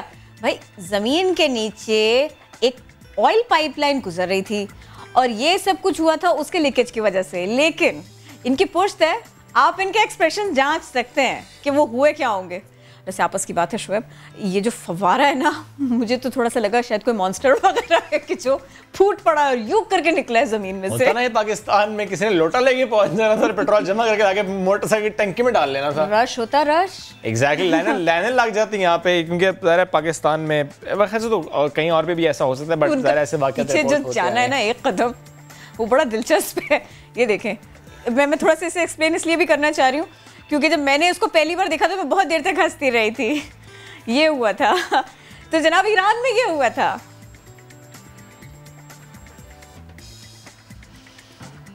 हमने आपको बहुत सारी खबरें दे दी आज, लेकिन एक खबर रह गई है आपको बताने से। हम इसके बारे में आपको आज ज़रूर आगाह करना चाहेंगे। चीन ने लेफ्टिनेंट कर्नल 2 मेजर समेत 10 भारतीय फौजी कैद कर रखे थे। ये एक खबर थी जिसके बारे में मैं आपको बताना भी चाह रही थी। लेकिन एक मौजू ऐसा है कि जो वाकई अफसोसनाक है, आप इसको अदा करें, इसके बारे में बात करें। इस सबसे पहले मैं आपको इसकी तफसील बता देती हूँ। कराची में जो साहिबा था वो साहिबा ना रहा। सौतेले बाप और चचा, इन्होंने बच्चियों के सर पे हाथ नहीं रखा, इन्होंने जुल्म की इंतहा कर दी। कोरंगी में अवाम कॉलोनी की रिहायशी खातून ने पहले शौहर की वफ़ात के बाद, बेवगी के बाद, बच्चों के सर पर बाप का साया होना चाहिए, इस बात को समझा, इसीलिए दूसरी शादी की। लेकिन उनका तजुर्बा अच्छा नहीं रहा और इसके असरात उन मासूम बच्चियों पर भी पड़े। दूसरे शौहर ने 1 माह पहले अपनी 12 साला सौतेली बेटी की शादी अपने 35 साल के भाई से ज़बरदस्ती करवा दी। जुल्म की इंतहा देखिए कि बच्ची की शादी तो इतने बड़ी उम्र के शख्स के साथ कराई गई। इससे पहले क्या होता रहा? इससे पहले ये होता रहा, उस बच्ची ने कहा कि ये जो सौतेले वालिद थे ये बहुत गलत तरीके से उसको और उसकी बहन को हाथ लगाने की कोशिश करते रहे थे, उनको परेशान करते रहे थे, हारस करते रहे थे। छोटी छोटी बच्चियां जिनके सर पे हाथ रखना तो उन्होंने ये जुल्म किया इनके साथ में। अक्सर दिन के वक्त में ये उस वक्त पेश आता था जब घर से निकलकर उनकी माँ घरों में काम करने के लिए जाती थी। उनकी माँ उनके आसपास नहीं होती थी और वो ये सोचती थी कि मेरा पहला शौहर तो अब हयात नहीं है, जिस शख्स से मैंने अब शादी की है ये मेरी बेटियों को बेटी समझ रहा है। ये सारे का सारा मामला सोशल मीडिया पर वायरल हो गया। उसके बाद क्या हुआ, पुलिस हरकत में आई, गिरफ्तारियां भी हुई, लेकिन अब ये खातून और इनके बच्चे शेल्टर होम में इनको भेज दिया गया है। इनकी जहनी हालत क्या होगी, इनकी जिम्मेदारी कौन उठाएगा, इस सब के ऊपर आज हम बात करने की कोशिश करेंगे। इस सारे वाक़े के ऊपर बात करने की कोशिश करेंगे। समाजी कारकुन सारिम बर्नी हमको ज्वाइन कर चुके हैं। अस्सलाम वालेकुम सारिम भाई। मैं यहाँ वहाँ घूम के फिर के इस खबर पर आई हूँ, मुझसे तो ये वाक़या अदा नहीं हो पा रहा था। ये इतना तकलीफ दे, ये इतना तशवीशनाक, ये इतना बड़ा जुल्म इन बच्चियों के साथ में। मेरी बहन बिल्कुल है, और हम यकीनन वो अल्फाज भी नहीं बता पाएंगे, कह पाएंगे जो इनकी हकीकत है, समझने वाला शायद समझ सके। और इसमें जो आप कह रही थी ना, शादी उसने इसकी बेटी से नहीं की। अच्छा। उसने उस बच्ची को कहा था कि मेरी तुमसे मंगनी हो गई है और अब हम शादी करेंगे। तो वो बच्ची कहती थी कि मैं बताऊंगी, तो उसको धमकियां दी जाती थी कि तुम्हें मार देंगे, तुम्हारी बहन को मार देंगे। 3 बेटियां हैं इसकी, 12 साल, 7 साल, 5 साल। 5 साल वाली बेटी की अगर आपके फुटेज है तो दिखाइएगा किस तरीके से उसके सर से बाल पूरे उखड़े पड़े हुए, उसको किस तरीके से बेदर्दी से नोचा है बालों से उस बच्ची को। 5 साल की बच्ची के साथ जो किया वो तो किया। फिर 7 साल की बच्ची, फिर 12 साल की बच्ची, फिर जिस दिन वो जबान खोलती हैं तीनों बच्चियां माँ के आगे और माँ घर पहुंचती है तो उन पे इस कदर तशद्दुद किया जाता है कि उसके पूरा जिस्म जो जख्मी किया गया वो सो किया गया।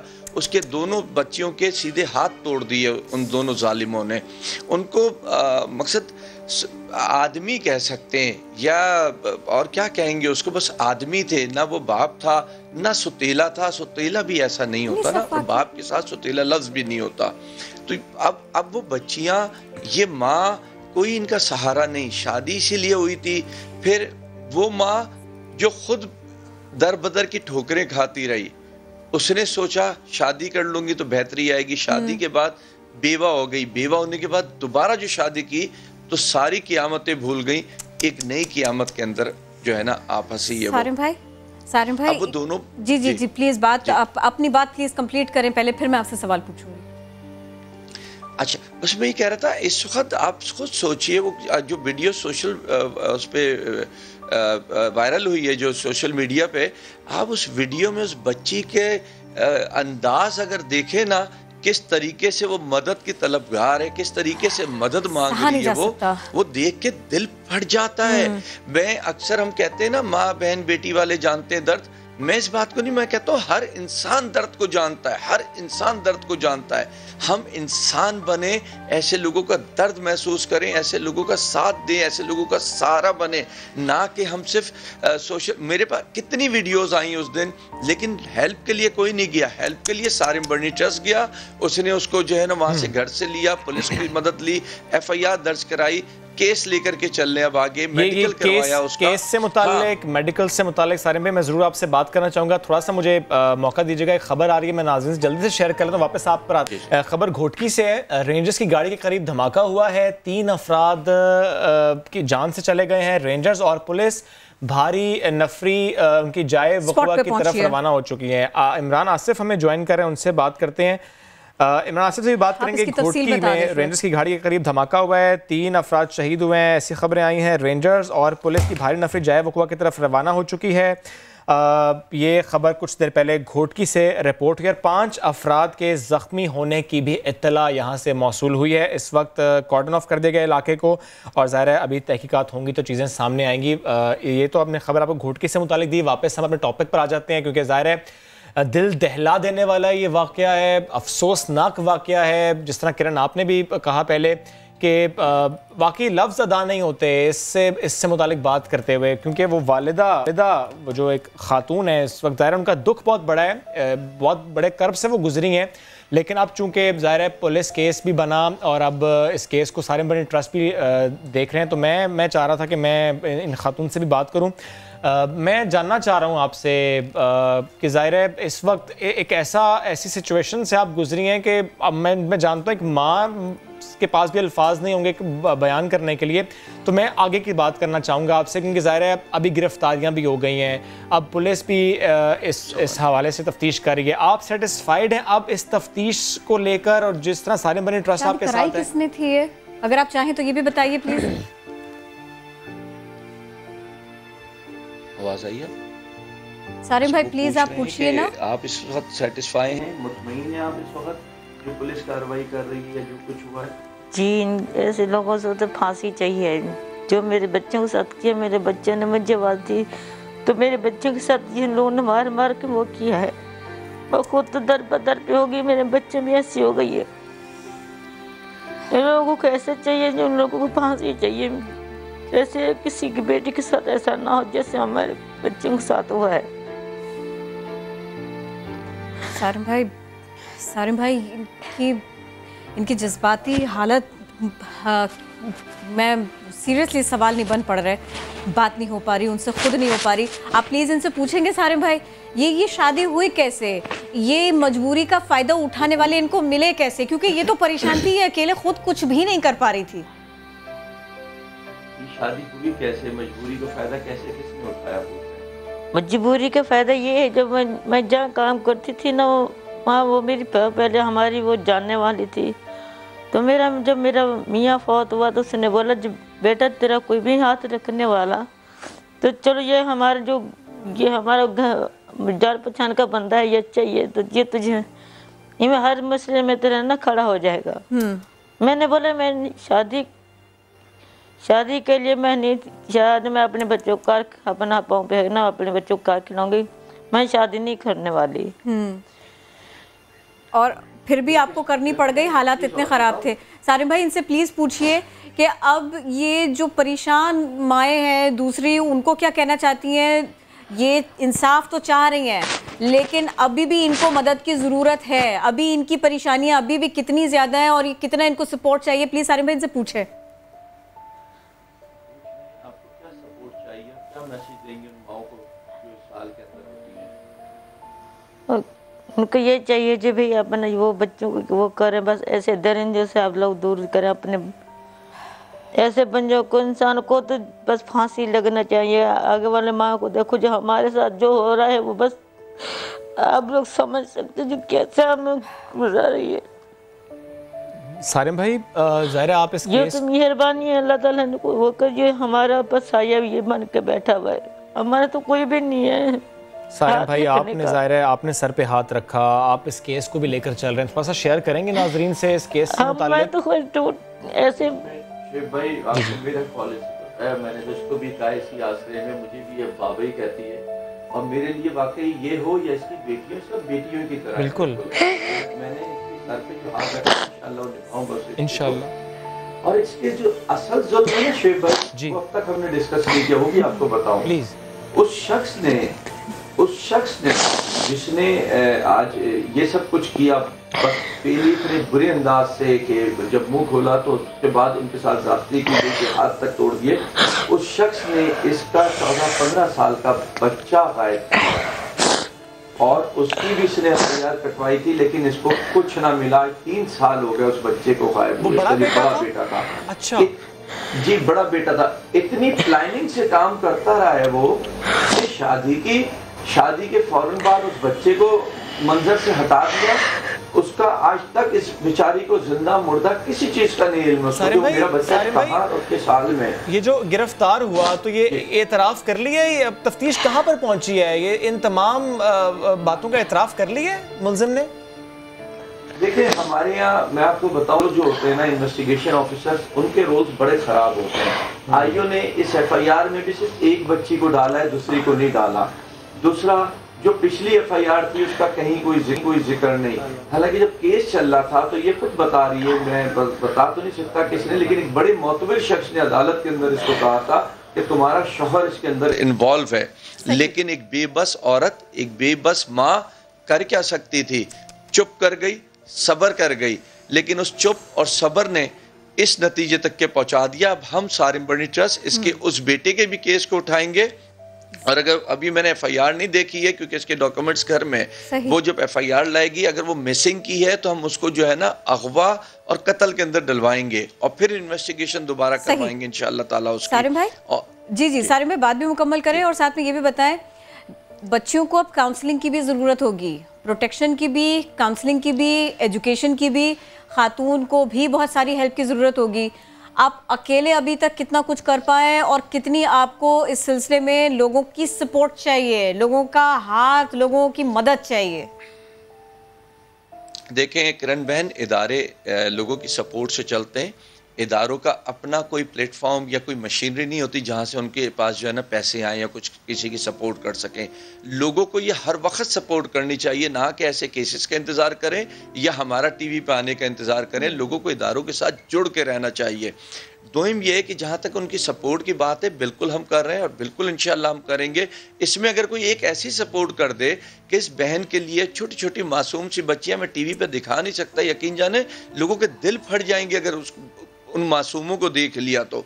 सिर्फ इनके लिए अगर कोई एक रिहाइश का एक ऐसा बंदोबस्त कर दें, लेकिन वो हम किसी को बताएंगे नहीं, वो हमें सपोर्ट करेंगे, हमें बताएंगे, हम उनको जो है ना वहाँ तक पहुँचाएंगे। ये सरेआम इनकी सपोर्ट नहीं होगी तो इनके लिए एक ज़िंदगी आसान हो जाएगी। रही तालीम, ज़िंदगी, वो हम करते रहेंगे या कोई उसके अंदर भी साथ दे। इसकी बच्चियों को किसी मुकाम पे पहुंचाना है, सिर्फ ये नहीं कि एक वाकया हुआ उन्हें बंद करवा दिया, उन्हें सज़ा करवा दिया। इसका एंड ये नहीं होना चाहिए। इसका एंड ये होना चाहिए आज से 10-15 साल के बाद वो बच्चियां आए, दुनिया के सामने आए और बताएं कि हम वही बच्चियां हैं जिनके साथ ये सब कुछ हुआ था। लेकिन जो इस धरती पे, इस जमीन पे इंसान थे, उन्होंने इतनी सपोर्ट की कि आज हम बड़ी बड़ी जगहों पे बैठे हैं। आज हम तालीम याफ्ता हो गए, हम बहुत जो है ना ऑफिसर बन गए, कोई डॉक्टर बन गया, तब मजा आएगा। अगर हम सिर्फ ऐसे ही इनको भी एक भिखारी की तरह मदद करके इस किनारे लगा देंगे तो मेरा ख्याल है फिर हमने वो चीज़ नहीं पाई जो हमें पानी चाहिए, जो हमें करना चाहिए था। ये तो करना है, हेल्प तो करनी है, इनका साथ देना है, आपका साथ देना है। मुझे ज़रा जल्दी से ये भी बता दीजिएगा सारिम भाई, ये जो इतना कुछ कर गए, इनको सज़ा मिलनी चाहिए, क्या दिफात लगनी चाहिए, क्या इनके अगेंस्ट कैसा कैसा एक्शन होना चाहिए? एक माँ से पूछे तो वो सिसक रही है, बिलक रही है, वो कह रही है इनको फांसी दो, ये जिंदा नहीं रहना चाहिए, इनको जिंदा रहने का हक नहीं होना चाहिए। जिन्होंने बच्चियों को, मासूमों को नोचने की कोशिश की, काटने की कोशिश की, मारने की कोशिश की, सारिम भाई उनके साथ होना क्या चाहिए, क्या क्या एक्शन होना चाहिए? होना तो ये चाहिए, अगर एक जज्बात की बात करें ना, एक जज्बात की बात करें तो होना तो ये चाहिए कि कोई तो उठे और उन लोगों को ऐसा सबक सिखाए कि अदालत, कानून, निज़ाम, उसकी सज़ा बाद में हो, उससे पहले उनको सज़ा मिले। लेकिन अगर कोई नहीं उठता तो हम ज़रूर उठें, लेकिन हमारे हाथ बंधे होते हैं। हम अदालत, कानून, निज़ाम से सज़ा करा सकते हैं और हम इंशाअल्लाह सज़ा करवाएंगे। सज़ा क्या होती है, जज साहब क्या सज़ा देते हैं, ये उन पे है, लेकिन इतना आसान हमसे बचना नहीं है अब। ठीक, और जो मेडिकल हो गया और जब तक जो अभी इसमें इन्वेस्टिगेशन हुई है, सारा इतना सब्सटैंशियल इसमें मवाद है सारिम भाई, स्पेशली मेडिकल। बिल्कुल है, और इनकी बच्चियों की छोटी मासूम, एक 7 साल, एक 12 साल की बच्ची की कंडीशन थी कि डॉक्टर साहिबा जो MLO कर रही थी, उन्होंने इसको फौरी एडमिट किया। इनकी अंदरूनी इस इतनी ज़्यादा बुरी हालत थी। अभी भी जो बड़ी बच्ची है वो सही से चल भी नहीं पा रही है। मैं कह रहा हूँ ना हम उन अल्फाजों से बता सकते हैं, ना हम वो जख्म, वो जगहें, वो चीज़ें दिखा सकते हैं। हम तो खुद इतने पाबंद हुए बैठे हैं कि एक एक लफ्ज़ तोल करके बोल रहे हैं कि हम कोई ऐसी बात ना करें जो सुनने में भी अच्छी ना लगे। लेकिन ये सोचें कि जिस पे बीती है, जिस पे गुजरी है, वो किस हाल के अंदर होगा। और अगर इन लोगों का हम साथ नहीं देंगे, इनका सहारा नहीं बनेंगे, तो फिर हमारा कल क्या होगा। और इसमें मैं हर बार अब एक अपील करता हूँ, अभी भी करूँगा, आप अगर खुद कुछ नहीं है तो आपके बाप, भाई, चाचा, मामू किसी न किसी बड़े ओहदे पे होंगे, पुलिस के अंदर होंगे, फोर्सेस में होंगे, अदालतों में होंगे, जज साहिबान होंगे, खुदा के वास्ते उनको बोलें कि इस पे तरजीह दें, इस पे तवज्जो दें, ऐसे हर केस पे तरजीह और तवज्जो दें। हमें अब कुछ करना होगा, हम हुकूमतों के इंतज़ार में ना रहें, हम लोगों के इंतज़ार में ना रहें। जिसके कानों तक ये बात चली जाए, जिसकी आंखों तक ये तस्वीर आ जाए, मैं समझता हूँ कि अब उस पर फ़र्ज़ है कि वो इसके लिए कुछ करे, और अगर नहीं करता तो मैं समझता हूँ वो अगर वो सतीला बाप चाचा गुनाहगार था तो कुछ गुनाहगार फिर हम भी उसके साथ हैं। फिर बेदार होना पड़ेगा, इस गफलत से निकलना पड़ेगा, सिर्फ और सिर्फ इंसाफ की रसाई नहीं, इनका हाथ भी पकड़ना पड़ेगा। सारिम भाई बहुत शुक्रिया, आप हमारे साथ थे। किन नंबर्स पर हेल्प कर सकते हैं वो हमने आपको दिखा दिए हैं। सारिम बर्नी ट्रस्ट कितनी ज़्यादा मेहनत कर रहा है वो भी हमने आपको बता दिया है इस सिलसिले में। चलिए जी, बढ़ते हैं आगे। एक और कहानी आपके सामने रखनी है। कोरोना से मुतासर ख़वातीन अब अपनी फैमिली के लिए परेशान ना हो, क्योंकि फैसलाबाद की खातून मसीहा ने उनके लिए फ्री खाना पहुंचाने का बीड़ा उठाया है। रिपोर्ट आपको दिखाते हैं। लेडी से मेरी बात हुई तो लिटरली उनसे बात करके मुझे रोना आ गया कि वो मुझे बता रही थी कि मेरे बहन भाइयों ने, ससुराल वालों ने, सब ने मेरा साथ छोड़ दिया कि तुम लोगों को कोरोना हो गया। जब एक फ़ीमेल बीमार होती है और वो खाना नहीं बना सकती तो बाकी सब लोग घर के खाने को तरसे हुए होते हैं।